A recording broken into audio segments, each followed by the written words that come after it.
Hare Krishna, all the devotees. Please accept my humble obeisances. Thank you all for giving me this opportunity to share a few lines today. So let's start by reciting the prayers.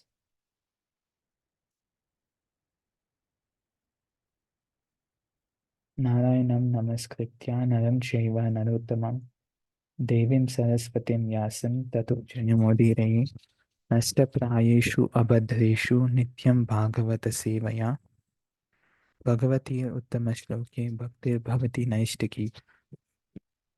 नमः ओम विष्णुपादाय कृष्णप्रेष्ठाय भूतले श्रीमते भक्तिवेदांत स्वामिनिति नामिने नमस्ते सारस्वते देवे गौरवाणी प्रचारिणे निर्विशेष शून्यवादी पाश्चात्य देशतारिणे जय श्री कृष्ण चैतन्य प्रभु नित्यानंद श्री अद्वैत गदाधार श्रीवासादि गौर भक्तवृंद हरे कृष्णा कृष्णा कृष्णा हरे हरे हरे राम राम राम हरे हरे वाञ्छाकल्पतरुभ्यश्च कृपा सिन्धुभ्य एव च पतितानां पावनेभ्यो वैष्णवेभ्यो नमो नमः. Hare Krishna, everybody. Thank you all for giving me this opportunity. So as Gaur Purnima is nearing, so today we'll be discussing about the glories of Gauranga Mahaprabhu. And we'll be discussing this with the help of a shloka from the 11th canto of Srimad Bhagavatam. And in this canto, the glories and qualities of Gauranga Mahaprabhu are described very briefly. So the context as to what exactly is happening in the 11th canto is that the Nava Yogendras, they are narrating and describing the qualities of Gauranga Mahaprabhu to a king named Nimi. So the shloka that we are going to discuss today is about 9 glories of taking shelter of Mahaprabhu's lotus feet. I'll recite the shloka and then just read out the translation.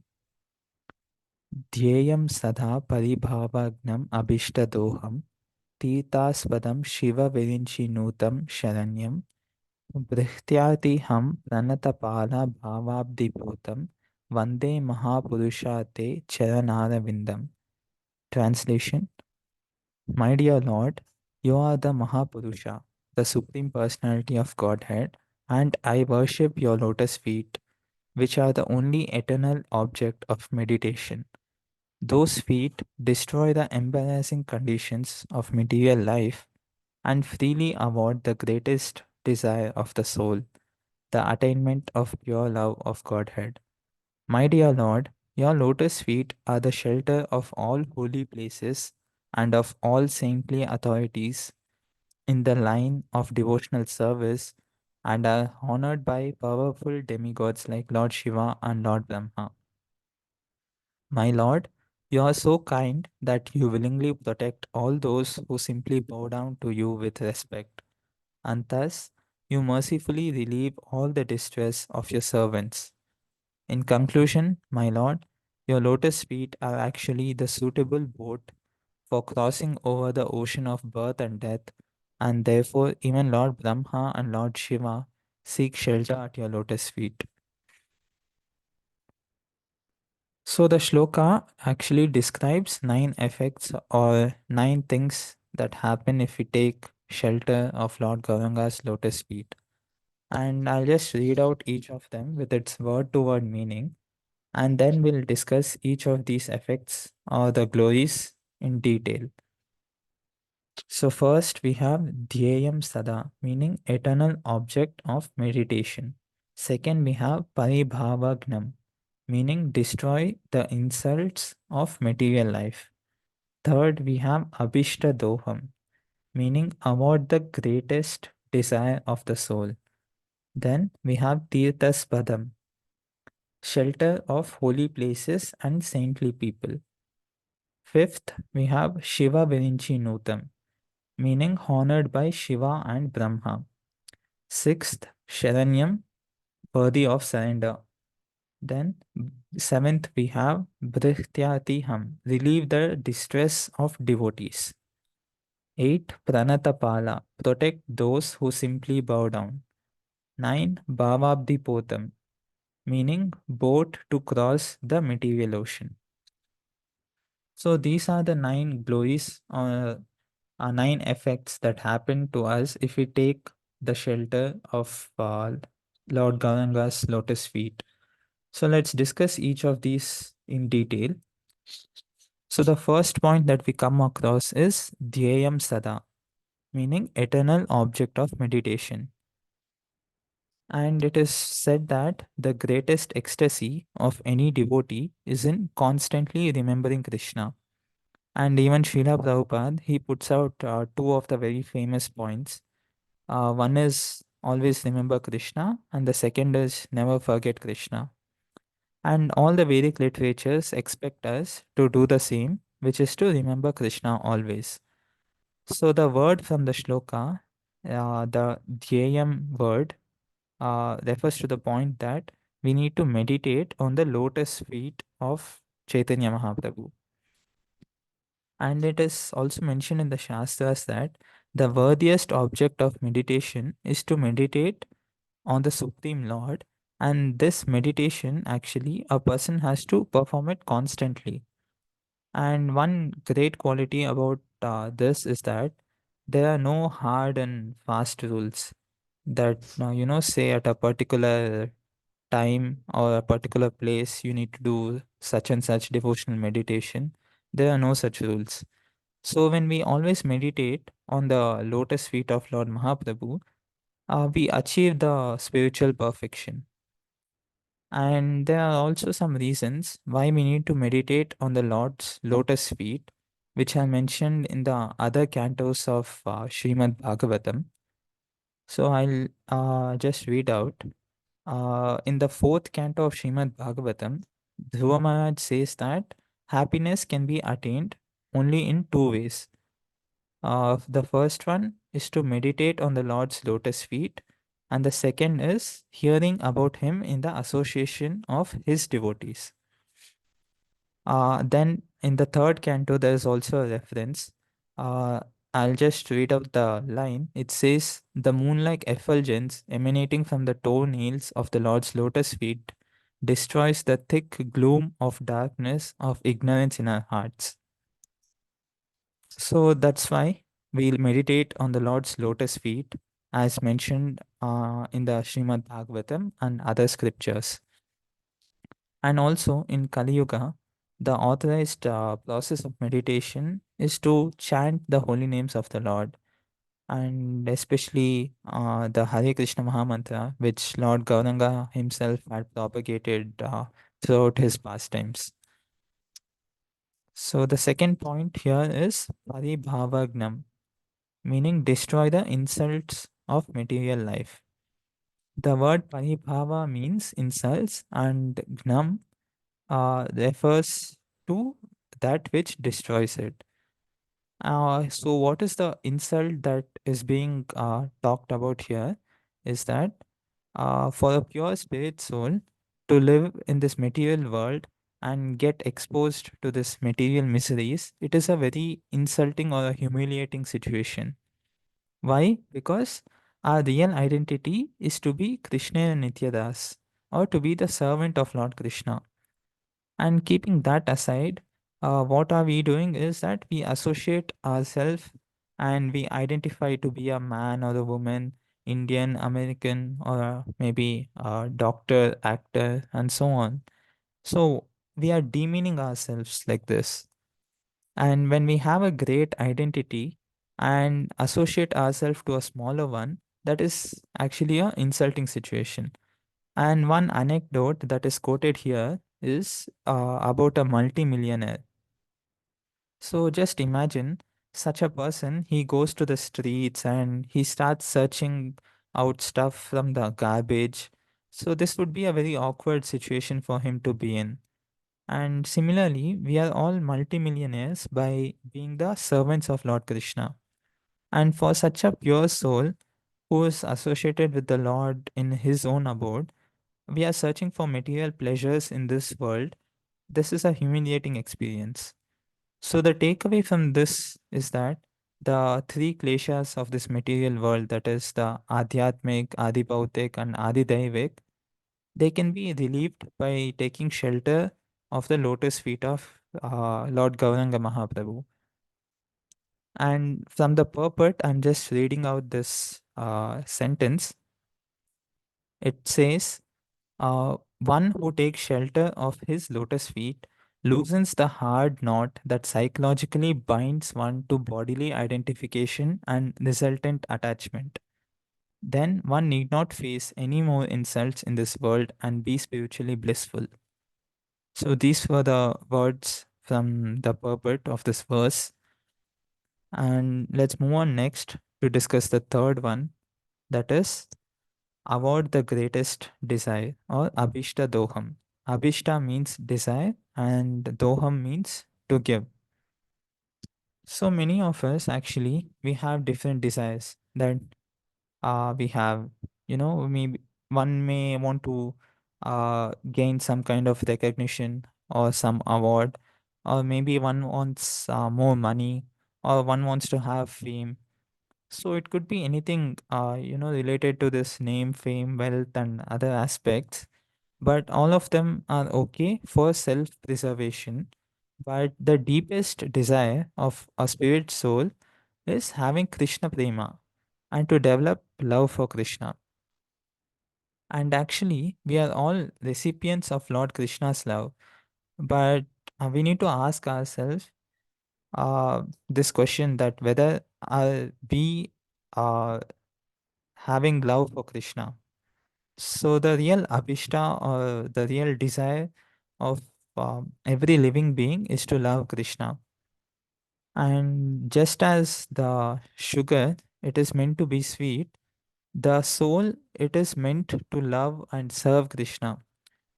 And any other attitude or engagement of the soul, it is only a temporary, and you can call it an unnecessary cloud on the soul's Krishna consciousness. And the mercy of Lord Chaitanya's lotus feet, it enables one to revive one's dormant Krishna prema. And Lord Chaitanya is so merciful that he gives this Krishna prema even to the most fallen soul without any reservation. And that is also the reason why uh, when we recite his shloka, the words that I mentioned is Krishna prema pradayate. So moving on next, we have the fourth one, that is shelter of holy places and saintly people, or Tirthaspadam. So the word Tirtha means a holy place or a saintly person, and Aspadam means abode or shelter. So Lord Chaitanya's lotus feet are the shelter of all holy places and saintly devotees. And the holy river Ganga actually emanated from the Supreme Lord's lotus feet. So the Lord is actually called Tirthapada. And obviously, people they go to a holy place or a holy river to free themselves from all these sinful reactions. But when pure devotees who took shelter of the Lord's lotus feet, uh, they visit these holy places, those holy places are purified of all the accumulated sinful contaminations of people. And practically speaking, people living in various parts of the world, they may they might not be able to visit holy places like Vrindavan, Mayapur, and so on. But just by worshipping Lord Chaitanya's lotus feet, he or she, they get the result of visiting and bathing in all these sacred places. And therefore, he need not worry about the impurity caused by objects or places in Kali Yuga, but he just has to take shelter of Lord Chaitanya's lotus feet. So moving on next, we have honored by Shiva and Brahma, Shiva Virinchi Nutam. So here Virinchi is also another name for Lord Brahma. and Nutam means to bow down. So even the great devatas and most powerful personalities in this universe, who are Lord Shiva and Lord Brahma themselves, they also bow down to Chaitanya Mahaprabhu's lotus feet and they worship him. And in the Kali Yuga, uh, or in the Chaitanya pastime, Lord Shiva, he appeared as Advaita Acharya, and Lord Brahma appeared as Haridas Thakur. And even before Lord Mahaprabhu had appeared in this material world, they actually prayed and they appealed to Lord Krishna to descend as Chaitanya Mahaprabhu and liberate all the fallen people of Kali Yuga. And responding to their request, Lord Chaitanya Mahaprabhu descended in this material world. And that is why he also has this other name, that is Shiva Virinchi Nutam. And we have the sixth one, that is worthy of surrender or Sharanyam. So Sharanyam means most worthy to take shelter of. And obviously, Lord Chaitanya is the most magnificent of all incarnations, and he is pleased very easily. So that's what the line says. He's easily served and he's the worthiest object to surrender. And as discussed above and in the first point, even Lord Shiva and Lord Brahma, they are not safe without the shelter of the lotus feet of Lord Chaitanya. And there are two words that are mentioned. So the first says, he is Sharanyam, or he is the person unto whom it is just worthy to surrender. Why only surrender unto him? Because the second one is he is Karunanavam, meaning he is an ocean of compassion. So there are actually so many devotees who give us inspiration and whose footsteps we need to follow, that show us how to surrender unto the Lord. And we can take inspiration from many of them. Like we have Rupa Goswami, Sanatan Goswami. As a matter of fact, all the six Goswamis. We also have King Prataparudra. They all simply surrendered unto Lord Gauranga's lotus feet and they rendered service unto him. So that's how the quality of surrender is a glory of Gauranga Mahaprabhu. So moving on next, we have the seventh one, that is relieve the distresses of devotees, or Brihtyati Ham. The word Brihtya means a servant, Arati means distress, and Ham means to relieve. And by taking shelter of Lord Chaitanya's lotus feet, he relieves all the servants from all their distresses. Why does he do this? It is because the Lord is very affectionate to his devotees. And there is one famous pastime during Lord Chaitanya's South India tour. He comes across and meets a Brahmana whose name is Vasudev, and he has leprosy. And Mahaprabhu just hugged this leper Brahmana and he cured him and gave him a very beautiful body. So that's how the Lord, he relieves the distresses from his devotees. And there's actually a very beautiful verse written by Sarvabhauma Bhattacharya in Sachisutastakam. I'll just read out the shloka and the translation. It says, Satatam Janata Bhavatapaharam Paramartha Parayana Lokagatim Navalek Navaleha Karam Jagattapaharam Pranamami Sachisuta Gauravaram. Translation: he is always removing the suffering of material existence for mankind. He is the goal of life for persons who are dedicated to their supreme interest.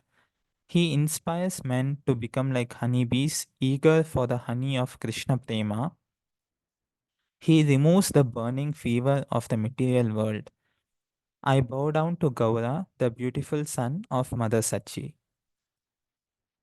So, like this, uh, it is um, said how Mahaprabhu relieves the distresses of all the devotees. And moving on next, protect those who simply bow down, or Pranata Pala. Pranata means to surrender, and Pala means to protect. And Lord Chaitanya, he is so merciful that he protects not only the surrender devotees, but even who's uh, just a little bit of service, or they just come in contact with a devotee, he protects them, and he gives such a complete protection that no external obstacle would harm them. And even the neophytes, they also are benefited from this kind of shelter, because they take shelter of the Lord's lotus feet, and that sincerity in their heart, that one drop of sincerity, it that is sufficient for Lord Mahaprabhu to protect them and save them from all the three different material kleshas. And the last point, that is Bhavabdi Potam. Bhava means the material existence characterized by birth and death. Abdi means ocean, and Potam refers to a boat or a very big ship. So the word Bhavabdi Potam means um, it means that Lord Gauranga's lotus feet act as a suitable boat for crossing the ocean of material existence. So the meaning that this line conveys is that all of the material beings, we are actually drowning in this material ocean, and the Lord is like a potam, or like a very big ship, to rescue all the people who ever take shelter of his lotus feet. And actually, the specialty of this big ship is that it can not only help us cross this material ocean, but it also shrinks or it condenses the ocean. I'm actually not able to recollect the shloka, but it says that the material ocean is shrinked to the size of a calf's footprint. Like this, the divine lotus feet are the actual and eternal object for meditation for all of us. Why? It is because they cut off the bondage of material life, and they fulfill the spiritual desires of all the devotees. So these are the nine glories of taking shelter of Lord Gauranga's lotus feet. And adding on to these nine glories, I also want to show some beautiful bhajans written by scholarly Vaishnavas glorifying Gauranga Mahaprabhu. So first we have the Sachisutastakam, written by Sarvabhauma Bhattacharya. It is actually a very beautiful composition that describes the beauty, splendor, and magnanimity of Lord Gauranga. And it actually has 8 verses. And one very famous verse is the seventh verse, which says, he is accompanied by the Sankirtan movement and talks about his consciousness. And it is also, you can also see the seventh verse from this picture. You can read more about it online too. And another such interesting bhajan is, it's called Dhule Dhule Gaura Chand. It is also very famous. It describes about the physical qualities of Mahaprabhu. And then we have Yadi Gaura Na Hoito, which is actually very close to our Guru Maharaj, His Holiness Jayapatak Swami Maharaj. He also wrote a rendition to this to glorify Srila Prabhupada. It is actually called Yadi Prabhupada Na Hoito. So, like this, there are many beautiful compositions of Vaishnavas glorifying Lord Mahaprabhu. And with this, I would like to conclude the session by placing a request to all of you to listen to these bhajans with the translation at least once before Gaura Purnima. And I thank you all for your patient listening and for giving me this opportunity. And as Gaura Purnima marks the new year for all the Gaudiya Vaishnavas, I also wish you all a happy Gaura Purnima and a happy Krishna conscious new year in advance. Hare Krishna.